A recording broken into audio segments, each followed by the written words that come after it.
Thanks, everybody, for coming. About a year ago, at the last PuppetConf, I gave a talk on Razer. Back then, I had just started at Puppet Labs. And kind of the first thing in the door that I was asked right in between learning about the 401k and signing health insurance forms, one of the first things I was asked to do was look into Razer. I don't know if you know the prehistory of Razer, but Razer was started by two people at EMC, Nick Weaver and Tom McSweeney. And by the time I got to Puppet Labs had taken over kind of stewardship of the code base. And I was asked to look into what would it take to turn Razer into part of Puppet Labs' product, Puppet Enterprise. And unfortunately, my conclusion was that we needed to rewrite it, which is what everybody loves to hear. But yeah, that rewrite is now ancient history. We're done with that, and we've been adding features quite a bit over the last year. But if you heard about the Razer before that, the new Razer, the Razer I'm going to talk about, is based on Postgres. We use Postgres as our database. It's completely written in Ruby. There's no Node or anything in there. We use Toolbox, which is kind of a plugin for JBoss. So we basically run under JBoss, which is a very, very nice runtime environment. Anyway, so when I first heard that I was the lucky one to work on PXE provisioning, my first reaction was, has anybody checked the calendar? It's, well, it was 2013, it's 2014 now. Who needs PXE provisioning? I had been worrying a lot before Puppet. I had been worrying a lot about cloud and Vert and things like that. So I was under the impression nobody does PXE provisioning anymore. And kind of what anybody does when they're not sure what people do. I made up a user survey. What people were actually using for PXE provisioning. Unfortunately, I didn't have time to talk to users, so I made up the answers too. But yeah, it gave me a lot of information that I needed to know. More seriously, we actually did user research, and we did talk to actual users. We just didn't produce nice pie charts, because nobody should produce nice pie charts. It was very interesting what we found, what we heard from people. Even in completely virtualized environments, a lot of people like to provision from scratch instead of using templates, because they know what goes into the image when they provision it from scratch, and they don't have to worry about image drift. And I'll talk a little more about that as we go along. The talk, roughly, I'll just explain in a nutshell what Razer is and how it does what it does. And then I'll go through a few examples. I actually had all slides that showed commands you can issue against the server. And then this morning, I decided I'll be brave and try and do a bit of a demo. So depending on how that works out, we might still look at those slides. And at the end, I have a few things to say about Razer and Puppet Enterprise. All right, there's kind of three things that make Razer what it is. Three key insights that I think that we should credit Nick and Tom with. The first one is that iPXE, which is an open source firmware, iPXE makes it possible to get out of the kind of DHCP, TFTP drudgery that you have to deal with when you do PXE, and you can kind of elevate yourself to talking HTTP, which means you can control your provisioning with a web service. And we know how to write rich web services and add behavior to them. The second one is the idea of discovering nodes before you provision on them. Let the node tell you who they are. And we do that in Razer speak. It's called a microkernel. It's not a microkernel at all, if anybody has an OS background. It's a small Linux image that runs factor, exactly the same factor that you run as part of Puppet. And so when a node first comes up, we tell it to run this little image. And it sends us facts back, and then we know that node pretty well already, and we can make decisions about what should go onto the node, what we want to provision on there based on what that node is. And finally, PXE provisioning. Razer is not the only PXE provisioning tool by a country mile. There's a ton of them out there. And to me, they all fall into one of two buckets. On the one hand, there are the tools that do too little. They kind of say, all I need to do is get some bits onto this machine, and then I'm done, right? Because installation is the most important thing in the world, which is completely wrong, right? You need to maintain that machine. You need to manage it. You need to make changes to it. And so the other bucket are tools, PXE provisioning tools that realize that just putting bits down isn't enough. So you need to do more, and they sprout all this fairly random config management functionality because they're not dedicated config management tools. They just bolt stuff on as they go along. And so Razer tries to be the Goldilocks of PXE provisioning tools by hitting exactly the right sweet spot in the middle. Razer's sole mission in life is to get out of the way so that your config management system can take over. So we try and install an absolutely minimal operating system that's just enough to run the agent for your config management system, Puppet Enterprise. And then Razer lets the config management system deal with all the complicated things that need to be set up. But the idea is that you bootstrap yourself from nothing into Puppet running. Okay, and so I'll switch to my terminal in a minute. And I'll talk about how you get started when you first install Razer. How many of you have tried Razer? Oh, that's a pretty good number. There's a few things, the way Razer structures what it's doing, you have to set up a few things. And they're roughly, you need to set up a repository, which are the bits that will eventually wind up on your machine, basically an install ISO for your operating system. There's a task that describes how you install that operating system, which is basically a kickstart file, preseed file, what have you. If you've automated the install of an OS, it's really easy to bring that into Razer. All you need to do is take the files, kickstart, whatnot, put them on the Razer server, and write like a 5-line YAML file, and that's it. There's no additional coding involved. Then Razer speak, the thing that after we've installed the operating system that installs the config management agent is called a broker. And we've got brokers for Puppet, Puppet Enterprise. There's the all-important no-op broker, which does nothing, which is sometimes useful if you if you just want to set up a system without any management. And we also have the community-contributed chef broker. So these the top three things talk about the ins and outs of installation. The bottom two things, tags and policies, talk about how to select what actually gets installed on a system. A tag is basically a rule that talks about if the system has a fact that looks like this tag applies. So you might tag machines that have 64 gigs of RAM as large and that have 32 cores, or I don't know how many cores people have in the laptops these days. A tag that is fast or whatever. And then policy combines all these things. A policy says, if you see a node that's tagged in the following way, use this task to install on it using the bits from this repo, and then install a config management agent using the following broker. OK, so so I'll just show a little bit about what that looks like on the command line. The first thing you need to set up is a repository, and I'm not going to do that here live because that involves unpacking an ISO and takes a bit of time. Razer, like any good web service, has a RESTful API, JSON stuff, all those things. And we found, much to my consternation, that people don't like talking to RESTful APIs via curl and sending JSON bodies back and forth. So we wrote a little command line client that does that for you. And this is a command you can issue here. Create repo, you give the repository a name. Here it's called CentOS6. You point it at an ISO somewhere. And you also have to say what task you want to use with those bits, because it makes no sense to use an Ubuntu installer with a CentOS image. And once once you issue that command, the server will go download that ISO, unpack it, put it in the right place, and you're ready to go to install. All right, so let me switch to a terminal and see how that goes.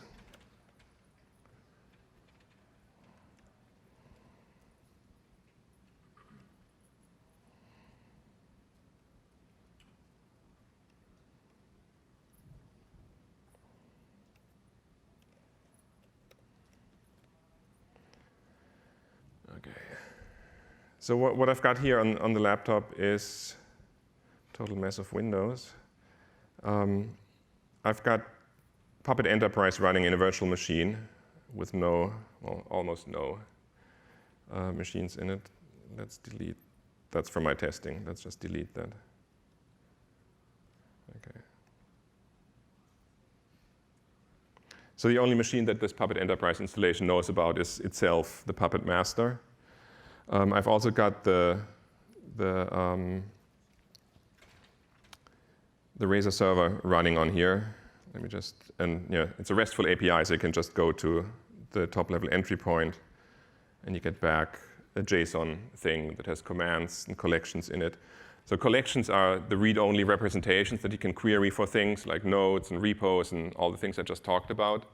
And commands are the things you use to make changes on the server. And there's a long list of commands. There's, for example, there's a delete node command which tells the server to get rid of a node it learned about. And you can click on that, and there's some help that shows up. But as I said, that is not very fun to deal with. So let's go to the command line. We've got, I already set up repos on this machine. There you go. Is that better? I set up a CentOS repo and a Windows repo. Next thing we need to do is create a tag. I've got a few tags on here.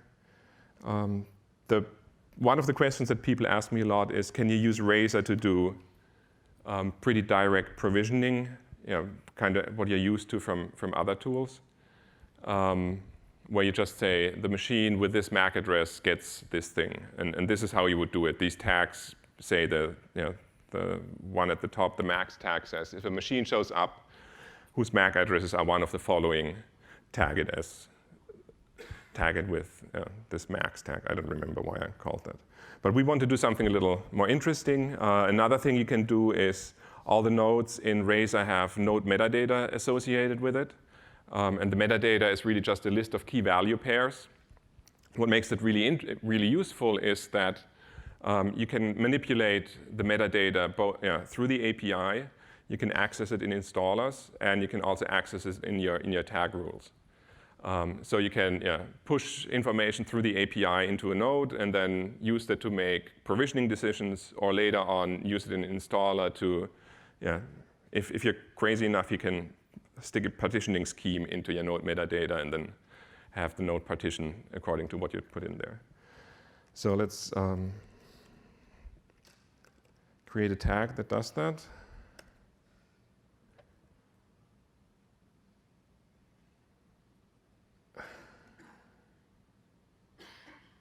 Can you see the bottom of my screen? Or yeah, okay.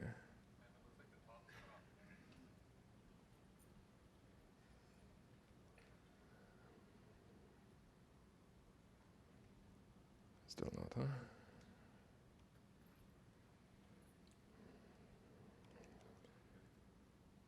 Huh? Okay, I'll just do it this way. Okay, one of the things you notice here, issuing the command just echoes basically back what you just sent to it. It says, I created a tag called CentOS, and it'll match if a node has the OS metadata set to CentOS. One interesting thing is the command entry down here. Commands are our way to track what changes have been made. So you automatically get an audit log using that of all the changes that people have made to your Razer server. In this case, the entry here is not terribly exciting. It says it finished, which means it was successful when it did that. If you can set up Razer with authentication, it will also record who made the change. More interesting is when something fails, like the import of an ISO image. Here's an example from an import that did fail. A while ago, it tells you it's got 17 errors. You can go and ask for the errors that happened. And I just screwed up the URL that I gave there for the image import. OK, so we've got a repo. We've got a tag. We still need a broker, which we'll create like so. Oops, that backslash shouldn't have been in there. So to create a broker, we say we want to use the Puppet PE broker type. And a broker is really a fancy name for a shell script. It's a shell script that lives somewhere on the master. At some point, we'll download it to the node when we installed it and run that. And the shell script's expected to install, in this case, the Puppet PE agent. And we pass it some configuration information here. We pass the name of the Puppet master that it should be connecting to and get the Puppet agent from. We've got broker, tag, repost. So now we need a policy that ties that all together.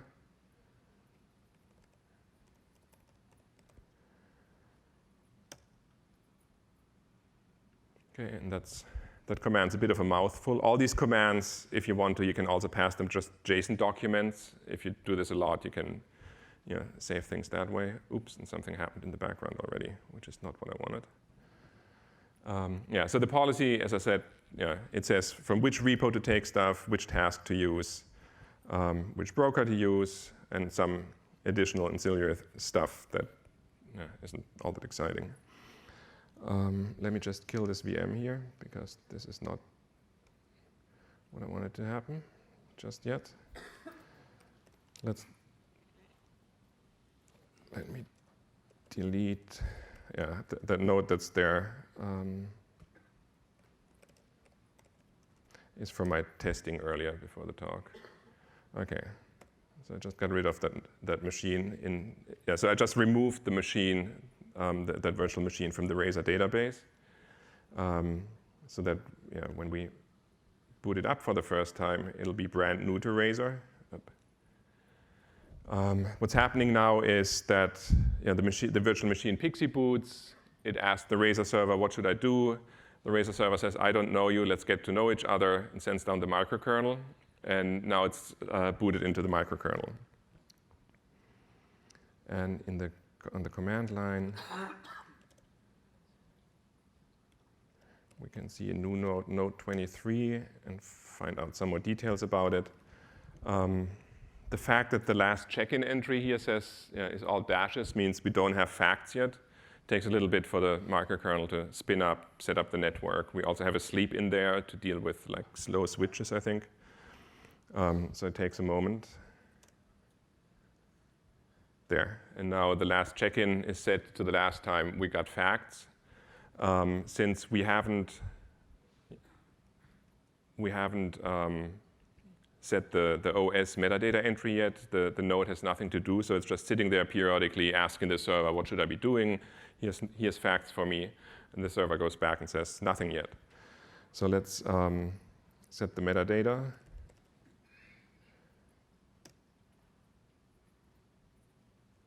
Up.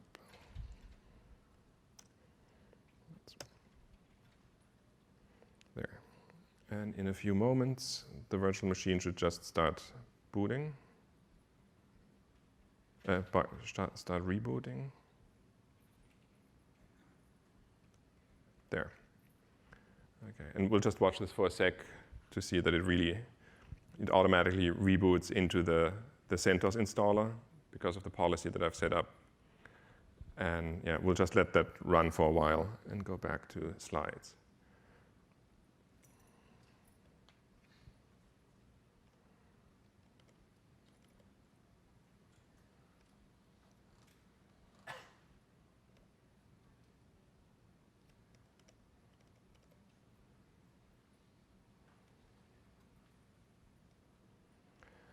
Okay, so let me just skip over this is all stuff that we just did during the demo. Okay, so actually one of the things that makes Razer really interesting is that it assumes that whenever a new machine shows up, that machine is eligible for reinstallation, which makes bringing Razer into a production environment where you already have valuable stuff on your machines a bit of a nail biter. Or job killer, depending on what you happen to kill with your installation. So one of the features we've added recently is to help with brownfield deployments. And there's two ways you can do that. One of them is there's a config setting, protect new nodes, which tells Razer by default, instead of just installing over new machines, assume that any new machine that shows up has something valuable on it, and only install over it if an explicit command is issued that says this thing is OK to reinstall. If you are one of the lucky few people who know exactly what's running in their production environment, I've heard such people exist, there's another way to do it. You can leave the protect new nodes thing off. You can just register nodes manually just by supplying their MAC addresses, say, there's a machine with this MAC address, and that one has something installed on it. But all the other new machines that show up, you can install stuff on. So that's pretty important if you want to get Razer out of the lab where you can just do whatever you want. Kind of the second biggest feature request for Razer has always been Windows installation. And after writing a Windows installer, I know why that's such a big feature request, because automating Windows installation sucks. It's absolutely atrocious. It's like somebody thought really hard how to make it hard. And there's to install Windows with Razer, there's a few setup steps, kind of one-time things you need to do ahead of time that I don't know a way of getting around. The first one is you need to build a WinPE image, which means for that you need a Windows machine. You need to install something called the ADK, the Automated Deployment Kit or something like that, which you get from Microsoft. And then we give you a little PowerShell script. I can't believe I've written PowerShell code. We give you a little PowerShell script that builds that WinPE image. There's a few things we need to pull in to make it suitable for kind of the Razer installer. You take that WinPE image, you put it on your Razer server. You create a Windows repo. That's the point where I get to bitch about reading ISO images under Linux as non-root. That's also totally busted. There's various libraries around there. They're all not very good. And Windows images generally break them. So for Windows, when you set up repositories, you kind of have to set up a fake repository with nothing in it, and then manually unpack the Windows image by loopback mounting it and copying stuff over. And then finally, also, HTTP is what the whole world speaks with the REST craze, except for WinPE. WinPE knows nothing about HTTP. You also need to expose the repositories on your Razer server via Samba, via CIFS, because WinPE will only pull stuff through Samba. But I mean, all these things you can probably do in an hour or so. And as I said, they're one-time setup tasks, and once you're done them, you can install Windows just like you installed Linux, almost.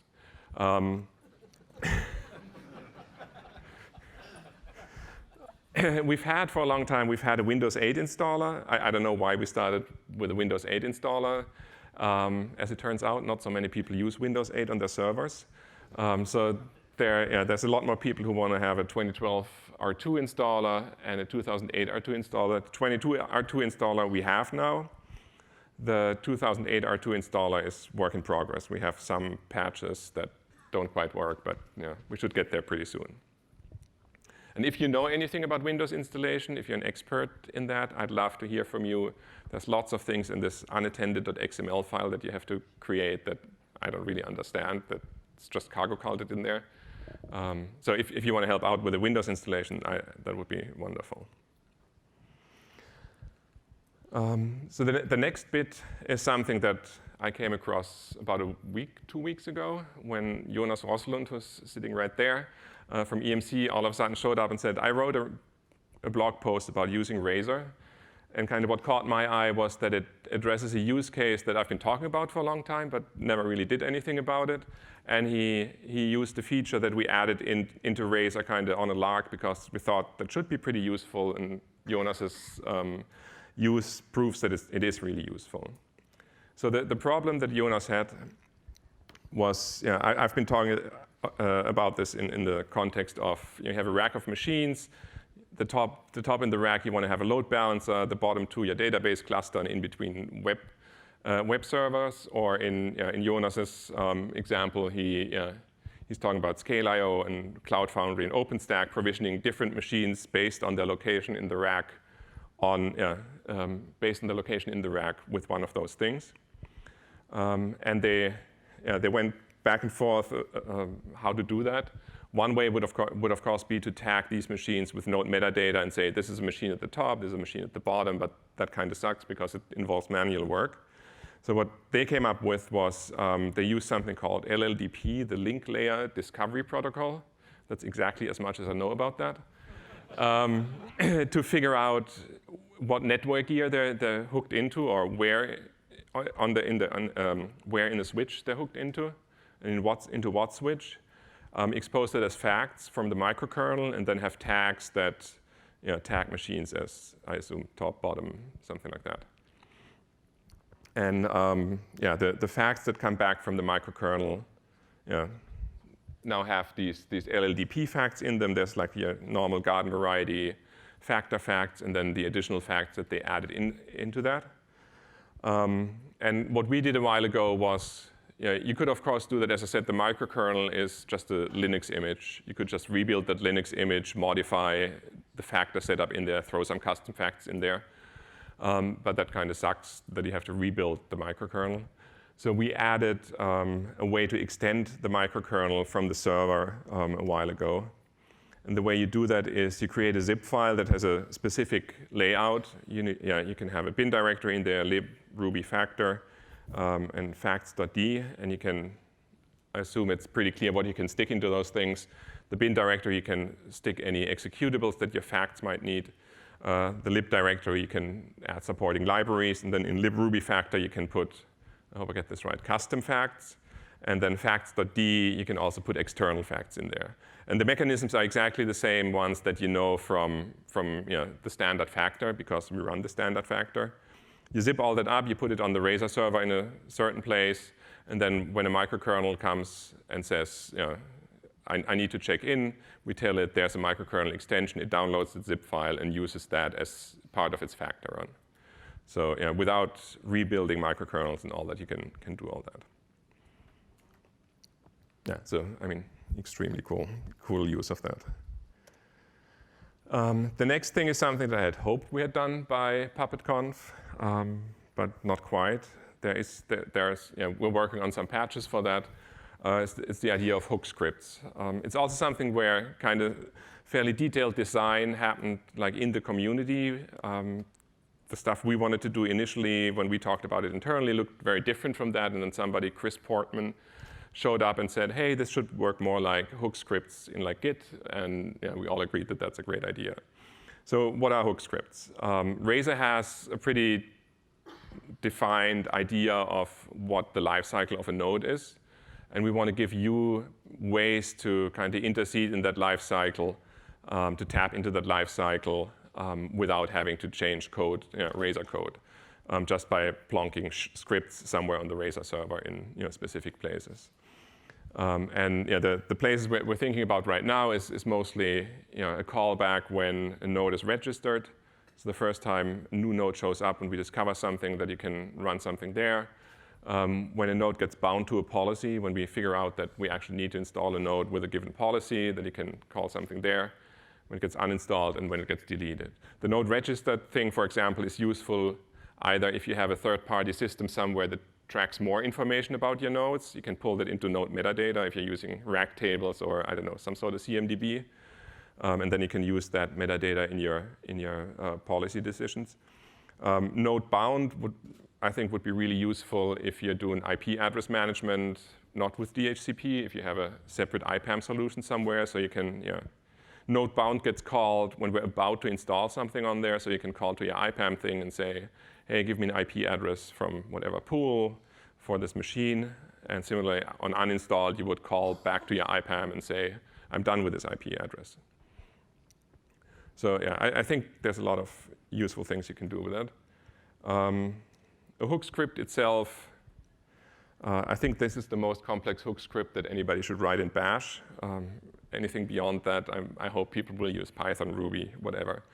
The hook scripts on standard in, they get a JSON document that has details about the node, pretty much the same information we keep in the database.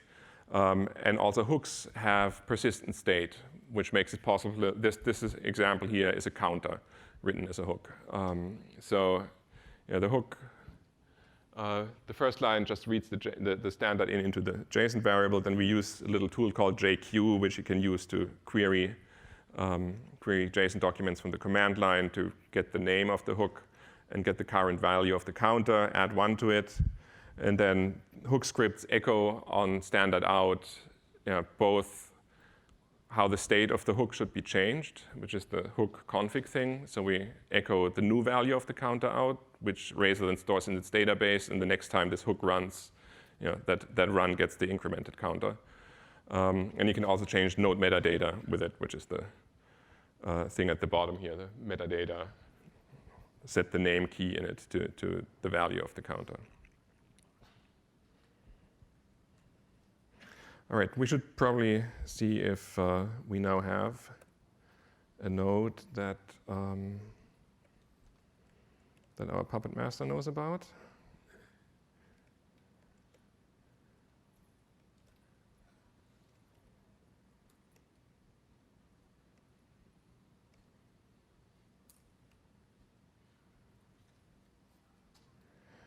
Okay, let's see. Yay! Okay, so without any doing, the Puppet master learned about host 23, and we went from nothing on that machine to everything installed in completely automatically. We can also ask about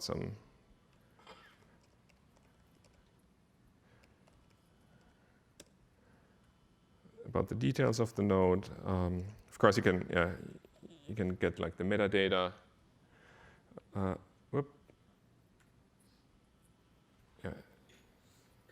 It's metadata, or also the facts out of Razer.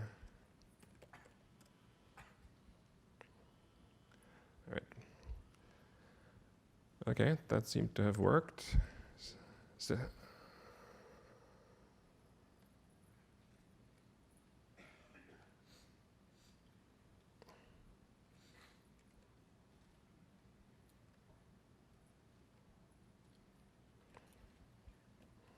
I don't know why I fell back so far in the presentation. Sorry. Okay, so a word on Puppet Enterprise and Razer, which ultimately was the point of this whole exercise, was to bring Razer into Puppet Enterprise and make it fully supported part of our offering. We run Razer like we run Puppet. So there's an upstream Razer project that's under the Apache license, and then periodically we pull that into PE, do a lot more QA on it, testing, make sure that everything works together, and stick it, produce it as part of PE. Razer's been in PE since PE 3.2, which came out in March, if I remember right. And we did a fairly major update of that in PE 3.3. I said Windows is the number 2 feature request. The number 1 feature request that I'm hearing is that people want Razer to come out of Tech Preview. Tech Preview means that we don't support it in the same way we support the rest of Puppet Enterprise. The 2 important points about Tech Preview are that we tell you to not run it in production, and you're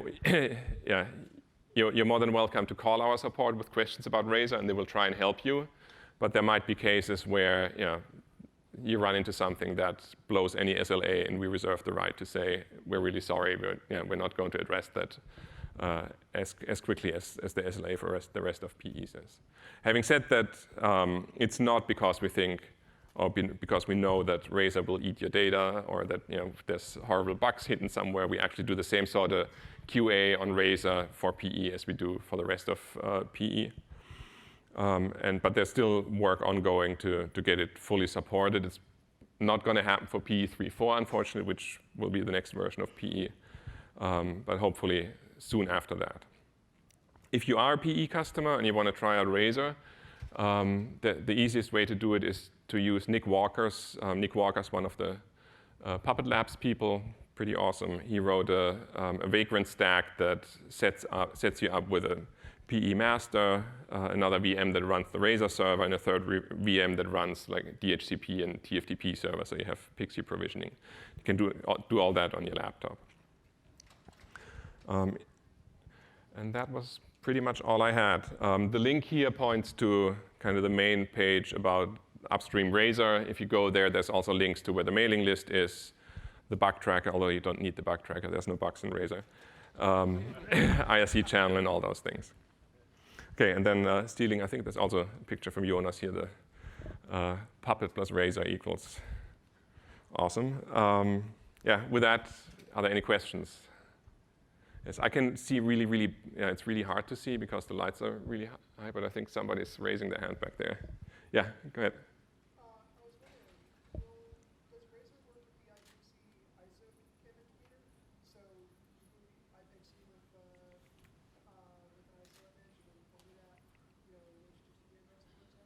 Yeah. So the question was, does Razer work with an iPXE ISO image? If you don't know iPXE, there's a number of ways you can build iPXE. One of them is you produce a binary that you put on your TFTP server. Another way is you can build an ISO image and have machines boot off that ISO, and then it does pretty much the same thing. And the answer is yes. I actually, on the installation instructions, I wrote a little blurb about how to do that, because when you install Razer, there's two things you need to put on your TFTP server. The iPXE firmware and a little iPXE script that the server generates for you, but you need to put it there. So you need to combine those two into the ISO image. But then you can put that ISO into, I don't know, virtual machines CD drive or physical machine CD drives, whatever. Yeah.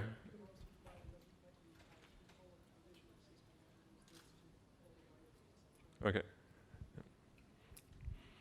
All right, any more questions? Okay. There was one question, yeah. So those hook scripts can be used to classify the node which is booting up based on the facts there? They're not used for classification. You can use them to pull additional information about the node into Razer.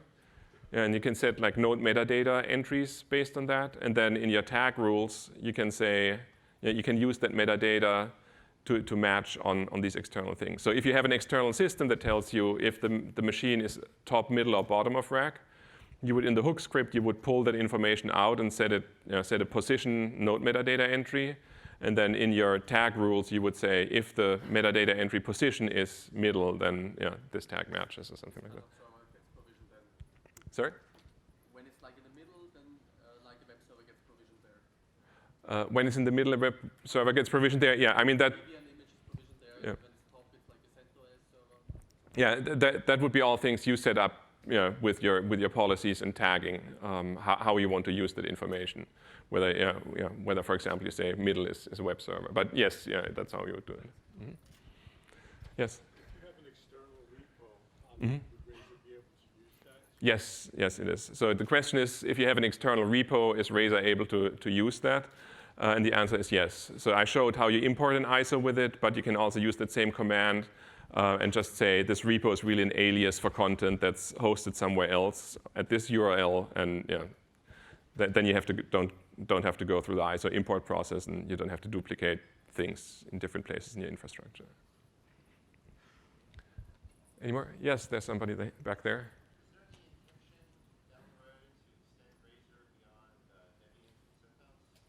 Is there any intention in the future to extend Razer beyond Debian and CentOS? The answer is yes. I'm not quite sure what direction you want it to go. I mean, I talked about Windows. That's one direction. SUSE, we don't have a SUSE installer. But if you have the scripts to automate SUSE installation via PXE, then I can help you get that into Razer as a task. But it's also, I mean, Razer, the idea is that you can write your own tasks yourself. You don't have to rely just on the ones that we ship, and that should be fairly easy. It's actually, Jonas actually showed me yesterday an installer he wrote for CoreOS, which I think is really cool. I think there's a pull request coming pretty soon. But I mean, I'm more than happy to help you with the mechanics of getting the kickstart and whatnot SUSE scripts you have into shape where Razer can provision SUSE with them. Okay, and I think we're pretty much out of time. Thanks everybody for coming again.